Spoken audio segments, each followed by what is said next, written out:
Bonjour, je m'appelle Evert Veldhuizen, je suis né et j'ai grandi aux Pays-Bas. Et je suis arrivé en France en 1981 suite à mon mariage avec une Française.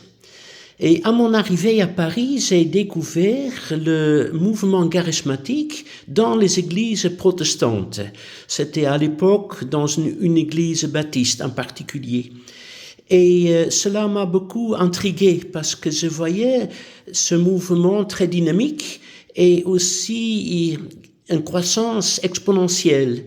Alors j'ai voulu en savoir plus et j'ai interrogé des pasteurs qui me disaient c'est l'œuvre de Dieu, c'est l'œuvre du Saint-Esprit. Mais cela ne me convenait pas. Alors j'ai commencé à mener des enquêtes, faire des lectures, fouiller dans les archives. Et finalement, j'ai rédigé une thèse de doctorat que j'ai présentée à la Sorbonne en 1995. Depuis, je me suis occupé d'autres choses, mais maintenant à la retraite, j'ai repris tout cela pour faire ce petit livre qui est un résumé de ce qui se trouve dans cette thèse. Alors, il s'agit d'une description historique étalée sur 20 ans, les années 70 et 80, et qui regarde un peu ce qui s'est passé chez les réformés, par exemple.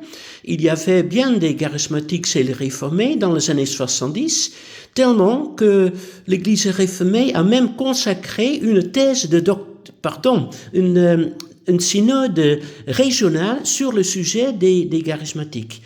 Donc, c'était quand même un sujet important et qui a marqué aussi les réformés. Du côté des luthériens, c'était notamment le grand rassemblement Pentecôte sur l'Europe qui s'est tenu en 82 à Strasbourg, qui a marqué les esprits et qui a aussi eu un impact dans les églises luthériennes et réformées dans l'Alsace. Là d'ailleurs, ils se sont un petit peu organisés aussi, davantage que les réformés. Et puis il y a aussi les baptistes, justement où j'étais, au Point du Jour à Paris, une église locale baptiste qui avait grandi beaucoup à partir d'une bonne centaine de membres jusqu'à 700 et qui a eu beaucoup d'activités, qui a aussi fait beaucoup d'essaimages. Il y a pas mal de petites églises évangéliques en région parisienne qui, directement ou indirectement, sont issues du Point du Jour.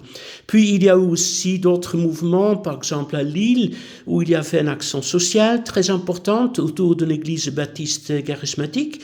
Puis, en Normandie aussi, où il y a un groupe qui a quitté l'église réformée, qui s'est constitué dans une communauté, le Buisson Ardent, qui a créé aussi une association d'églises, ou une fédération plutôt, et ainsi de suite. Alors, je suis très content de pouvoir vous proposer aujourd'hui ce livre qui résume l'essentiel, qui n'entre pas trop dans les détails, mais qui donne les grandes lignes, et je crois fournit quand même suffisamment d'informations pour permettre aux lectrices et aux lecteurs de se faire une idée de ce qui s'est passé. Je vous remercie.